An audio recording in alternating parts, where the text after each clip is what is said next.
Good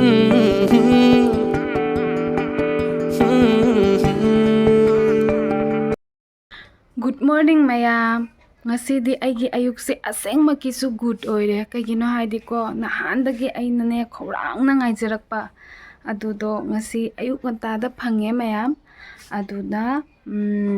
ai ngasi yam harawe aigi ayukse asengmada ngasigise jam afajaba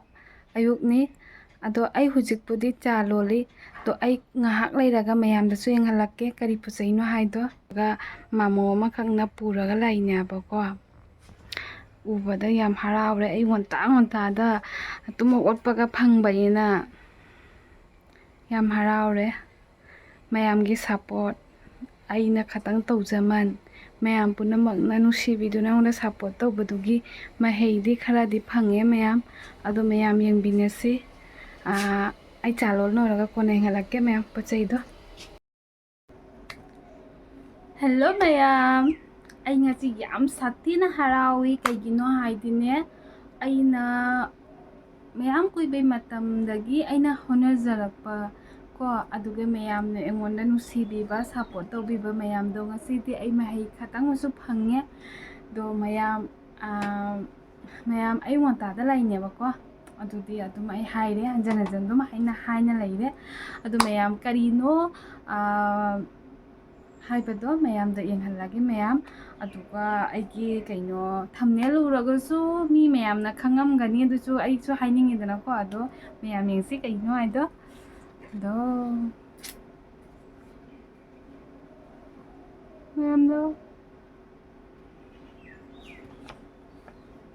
kaino se khangbra mayam kaino se khangbra mayam asise kaino se Google ki pin laye mayam Google ki pin laye ai gisu laye mayam ado lam sathi na harawe ai gilakpa siga ado aina ne YT se hangane su sumai khalude aduga gi sumai nongphad nongama sumai ka rakani postman naga sumai na khujumda thilakani ka haise thajarude ko postman na bude thilai na te abako kaigino aide akoi kunje khara khungang oidana khunga manung changbaina ko duga dolu dane mamo ma thabaki chali abako thabaki chapada mangda pireini mangonda nongmai mamangda pirei mane abako nungthangda na de sanda da pirangani do angonda na ngasi ayuk morning da pireini aba mamona thilaini aba ina tumagot pangan bada thilaiba ado mayam si sei phangise ko hairodi agi itomtagi dinate aba itomtagi di songnat nate mayam aini itomtana toromba tari sumayam phangsu phangoi do akhoi do cha kasar nandi do mayam puna masu khangamgani masu YouTube paitana ko to hujupudi ma YouTube ti mane magi channel budi lai do hujima khani video upload ka tawdri khani upload tawde abako lepi abako ado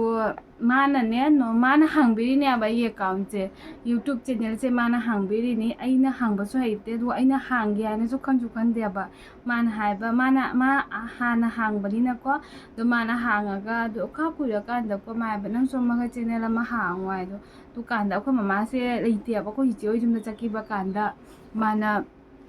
kaino mana ne aigi mobile se paraga mana hangbira me do geina dum ne faltu da ne dum akoi leitra ne ai chunga si mubang toge kai mobile da mamang da thamba mobile jada ba ma na ne kapa video ma te ka ba lairamba adu do mana dum hapsang gare abako doigi adu gai hauna dum aina YouTube se dum mana hangbiramba duga isu dum video khara hapa khotpa dum haure adu gai ki dusu hapa so ko gi leitra ne du jam idea leite abako YouTube ki pirasu ko YT studio kari kara aduga do kaishumbo le khangam de leisu leiram de du mane ai gi hang de YouTube channel hang ya na dum leire duga video thangana ke du khangam de dei ko na Manipur gi ne angang amakha ko du matam duga di magi channel se samu manusibi ana leiaba miuna support jam tawiyaba du su ko angang do jam support tawinu pa masani ꯃꯥꯅꯁꯨꯅꯦ ꯑꯩꯒꯤ copyright video ꯆꯥꯕ ꯈꯣꯠꯄ ꯌꯥꯎꯋꯤꯗꯅꯀꯣ ꯑꯗꯨꯒ ꯃꯥꯅ ꯑꯗꯨꯝ ꯑꯗꯨ ꯀꯣꯟꯅ ꯋꯥꯏ T studio ꯑꯗꯨ ꯍꯥꯏꯅ ꯍꯥꯏꯕꯗꯣ ꯑꯗꯨ ꯑꯩ ꯈꯪꯉꯦꯕꯀꯣ ꯍꯧꯖꯤꯛꯇꯤ ꯃꯥꯒꯤꯗꯣ ꯃꯃꯤꯡ ꯑꯇꯣꯞꯄ ꯑꯣꯟꯊꯣꯛꯈ꯭ꯔꯕꯅꯦꯕ ꯑꯩ ꯁ꯭ꯀꯤꯟꯗ ꯌꯦꯡꯍꯟꯒꯦ ꯃꯌꯥꯝ ꯅꯉꯣꯟꯗꯁꯨ ꯐꯣꯂꯣ ꯇꯧꯕꯤꯌꯨ ꯌꯥꯝ ꯐꯕꯅꯦ ꯑꯗꯨꯒ ꯑꯉꯥꯡꯗꯣ ꯃꯤꯉꯣꯟꯗ ꯌꯥꯝꯅ ꯍꯦꯜꯞ ꯇꯧꯕꯅꯦ ꯑꯗꯨꯒ ꯑꯩꯒꯤ ꯃꯊꯪꯗꯅ ꯑꯩꯉꯣꯟꯗ ꯃꯇꯦꯡ ꯄꯥꯡꯉꯤꯁꯦ ꯃꯤ ꯃꯌꯥꯝ ꯌꯥꯝꯃꯦꯕꯀꯣ ꯀꯩꯁꯨꯝ ꯈꯪꯗꯕꯅꯤꯅ ꯑꯗꯨꯒ ꯑꯩꯈꯣꯏꯒꯤ ꯗꯥ ꯄꯣꯊꯥꯕꯝꯗꯤ ꯃꯥꯗꯤ ꯃꯇꯦꯡ ꯄꯥꯡꯕꯅ ꯑꯩꯈꯣꯏ ꯏꯀꯥꯏꯁꯜꯂꯦ ꯃꯣꯅꯤꯇꯥꯏꯖ ꯇꯧꯕꯗ ꯃꯇꯦꯡ ꯄꯥꯡꯉꯦ ꯑꯗꯨ ꯂꯣꯏꯔꯒ ꯑꯩꯈꯣꯏꯒꯤ ꯂꯩꯇꯅꯦ ꯚꯦꯔꯤꯐꯥꯏ ꯇꯧꯕꯗꯣ ꯑꯩꯅꯦ ꯑꯩꯈꯣꯏꯒꯤ ꯌꯨꯇ꯭ꯌꯨꯕ ꯍꯥꯡꯉꯀꯥꯟꯗ ꯚꯦꯔꯤꯐꯥꯏ ꯇꯧꯕꯗꯣ ꯑꯗꯨꯁꯨ ꯑꯩꯒꯤꯗꯣ ꯆꯦꯛ ꯇꯧꯔꯝꯗꯦ ꯈꯥꯂꯤꯗꯣꯁꯥ ꯅꯟꯗꯤꯅ ꯑꯦꯀꯥꯎꯟ ꯍꯥꯡꯉꯝꯃꯦ ꯑꯗꯨ ꯂꯣꯏꯔꯒ ꯈꯪꯕ ꯃꯥꯁꯨ ꯑꯗꯨꯛ ꯌꯥꯝ ꯈꯪꯗꯦ ꯑꯩꯁꯨ ꯑꯗꯨꯛ ꯌꯥꯝ ꯈꯪꯗꯕꯅꯤꯅꯀꯣ ꯑꯗꯒꯤ ꯑꯩꯒꯤ ꯍꯧꯖꯤꯛꯀꯤ ꯁꯥꯃꯨꯃ ꯅꯨꯡꯁꯤꯕꯤꯗꯨꯅ ꯗꯥ ꯄꯣꯊꯥꯕꯝꯒ ꯑꯩꯒꯁꯦ ꯈꯪꯅꯍꯜꯂꯤꯅꯦꯕꯀꯣ ꯍꯥꯏꯗꯤ ꯗꯥ ꯄꯣꯊꯥꯕꯝꯒꯤ ꯋꯥꯏꯐ ꯆꯤꯆꯦ ꯀꯦꯛꯃꯨꯠꯀ ꯑꯩꯒ ꯈꯪꯅꯔꯦ ꯑꯗꯨ ꯆꯤꯆꯦ ꯀꯦꯛꯃꯨꯠꯀ ꯈꯪꯅꯕꯅꯤꯅ ꯗꯥ ꯄꯣꯊꯥꯕꯝꯒꯁꯨ ꯈꯪꯅꯔꯦ ꯑꯗꯨꯒ ꯑꯩꯒꯤ ꯑꯗꯨꯃꯥꯏꯅ ꯈꯪꯅꯅ ꯑꯗꯣ ꯑꯩꯒꯤ ꯑꯗꯨꯝ ꯆꯦꯅꯦꯜꯗꯣ ꯍꯪ ꯈꯣꯠꯂꯒ ꯑꯗꯨꯒꯤ ꯋꯥꯔꯤ ꯁꯨꯅꯕꯗ ꯃꯇꯝꯗ ꯑꯩꯁꯦ ꯚꯦꯔꯤꯐꯥꯏ ꯇꯧꯔꯝꯗꯦꯕ ꯑꯗꯣ ꯗꯥ ꯄꯣꯊꯥꯕꯝꯅ ꯚꯦꯔꯤꯐꯥꯏ ꯇꯧꯕꯤꯔꯦ ꯑꯗꯨ ꯂꯣꯏꯔꯒ ꯃꯣꯅꯤꯇꯥꯏꯖꯁꯨ ꯗꯥ ꯄꯣꯊꯥꯕꯝꯅ ꯇꯧꯕꯤꯔꯦ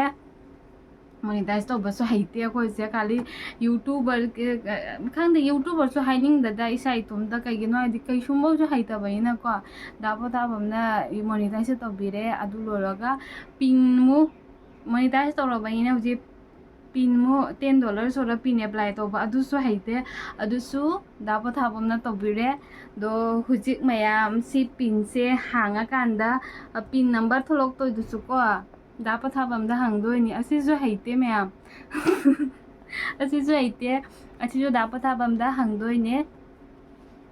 ꯑꯗꯨꯅꯦ ꯃꯌꯥꯝ ꯑꯗꯨꯒ ꯑꯩꯒꯤ ꯃꯤ ꯑꯃꯈꯛꯀꯤ ꯃꯃꯤꯡ ꯄꯟꯒꯦꯀꯣ ꯁꯤꯃꯨꯛ ꯄꯜꯍꯧꯗ꯭ꯔꯗꯤꯅꯦ ꯑꯩꯉꯣꯟꯗ ꯀꯣꯟꯅꯅꯦ ꯁꯥꯏꯒꯤꯅꯤ ꯃꯌꯥꯝ ꯔꯣꯖꯤ ꯈꯣꯡꯗ꯭ꯔꯥꯛꯐꯝ ꯀꯩꯅꯣ ꯃꯥꯏ ꯁꯥꯒꯩꯗꯣꯀꯣ ꯑꯩ ꯏꯁꯀ꯭ꯔꯤꯟꯗ ꯃꯥꯒꯤ ꯀꯩꯅꯣꯗꯣ ꯊꯝꯃꯝꯒꯦꯕꯀꯣ ꯃꯥꯒꯤ ꯆꯦꯅꯦꯜ ꯃꯃꯤꯡꯗꯣ ꯊꯝꯃꯝꯒꯦ ꯑꯗꯨꯗꯣ ꯐꯕꯅꯤ ꯌꯥꯝꯅ ꯃꯌꯥꯝ ꯑꯩꯅ ꯌꯨꯇ꯭ꯌꯨꯕꯇ ꯆꯪꯉꯛꯄꯗ ꯍꯥꯏꯔꯨꯔꯗꯤ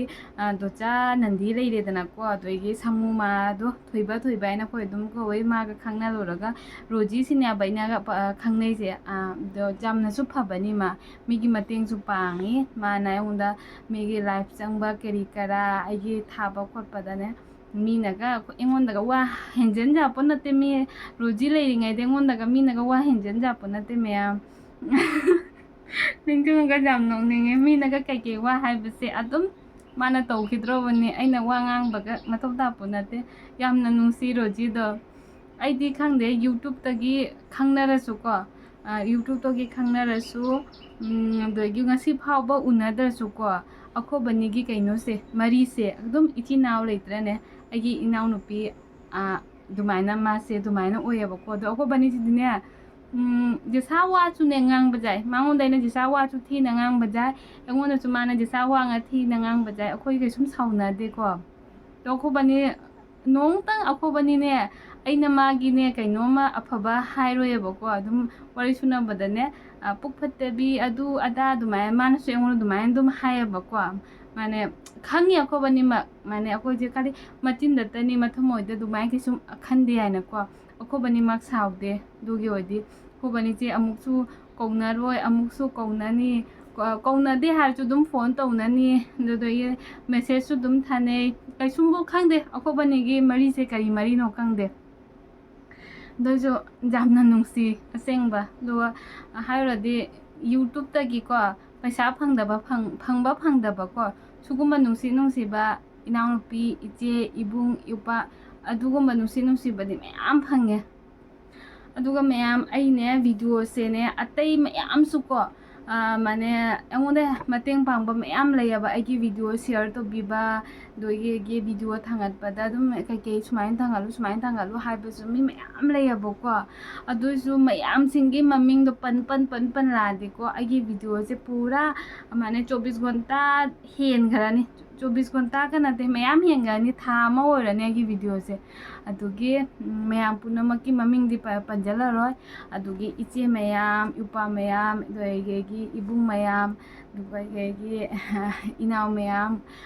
मैम पुनम एउना सपोर्ट बिबगी थैंक यू हाइनिंगाई लेतेना थागचरी मैम दो आगे वीडियो येंगबिबा मी मैम सो थैंक यू दुगा अइनने वीडियो ने अइना वीडियो थांगत्तबा मतमदा थांगत्तबा जे तंधबसु जाविको व्यू कादेना कोइ तंधबसु मैम जावै का तोदा हैना थांगत्तबसु मी मैम जावैबा था मंगा तरुक थांगत्तबा जावै अदुकांदा मतमदा जिसा मतमदा फंगनाबा नते फोन दो वारी सुनाबा जा अतोपा में चैनल पाइदबा सिंसु लेतना को अतोपा मैमना हायबको कइगिनोने नंग वीडियो थांगत्रिदो नंग वीडियो थांगालौने येंगबा याम नुंगाई हायबदो अदु मैम ताबदने याम नुंगायबको इना वीडियो थांगतनिंगदबदो थांगतनिंगबा फावयबको दोइना खलेबा ओ मीने येंगबिद्रसु आगे वीडियो मी तरा तंगना येंगबिरसु एंगोना नुंसीना येंगिने को आइना खन्नाने अदुम अकुमो वीडियो थांगनिंगबदो दो फावयबा मैम अदो मैम खदांग थादरदे अदुम थादलेनी दो मैम गिने हाइनी एस आगे अखोइनासु मांगोंद मैम मतिंग पांबी आगे ममिंग पनबिदिने काइना खनगनको मैम असेंगमनी मैम पुनम आई खंगी पुनमक नायंगना मतिंग पांबीबदो आई कानाम काउदे दो आई वीडियो जे हाइरोदे अमागी पलादे अमा लेवरनी मैम लिस्ट दामियाबको अदोगे दोगे आगे अंगोंदा आगे वीडियो सु मैम शेयर तोबिबदो आइसु काउदे मैम शेयर तोबदुगा आई सब्सक्राइबर व्यू मैम कारिनी आई सुं काउजदे मैम दो मैम आगे पिनसे हुजी आई सगाइरगे को मनुंग करी लेगी इंसी मैम दो सगाइबसे सुमाइना होइदा माने पर लालमनने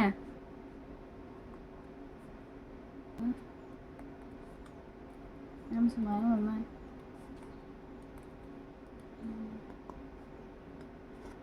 मफुन दुम सगाइरे काटिंगने उल्टा पुल्टा का दिखिजद्रा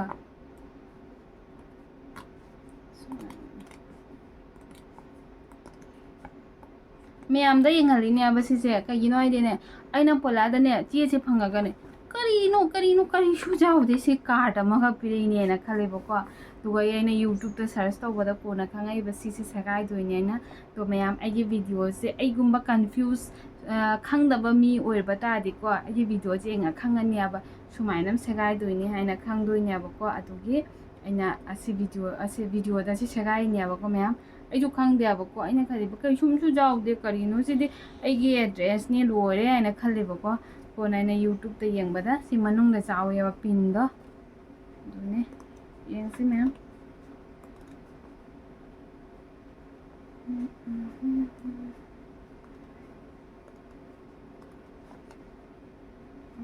Hoi.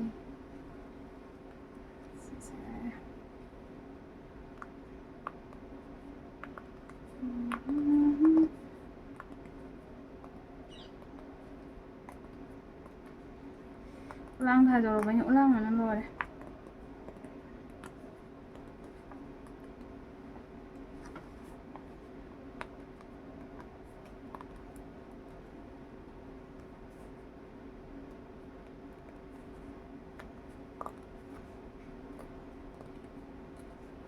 Oh.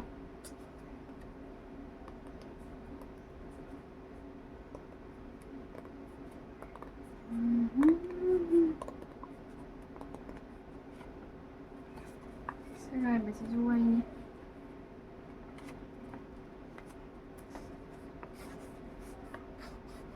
Cuma mbak ini serai bang oja sahabat dan ya una tuh mereka serai di dalam mana.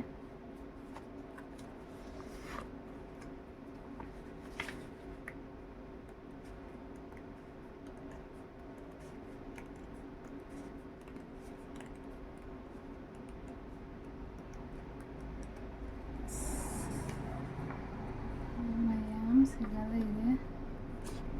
Coba semai hang dokter berbaik. Itu. Mayam segala ini dulu mayam. Payment phangba phangdaba ko adugi tangkal jauba si phange aise youtuber ma oiri haina di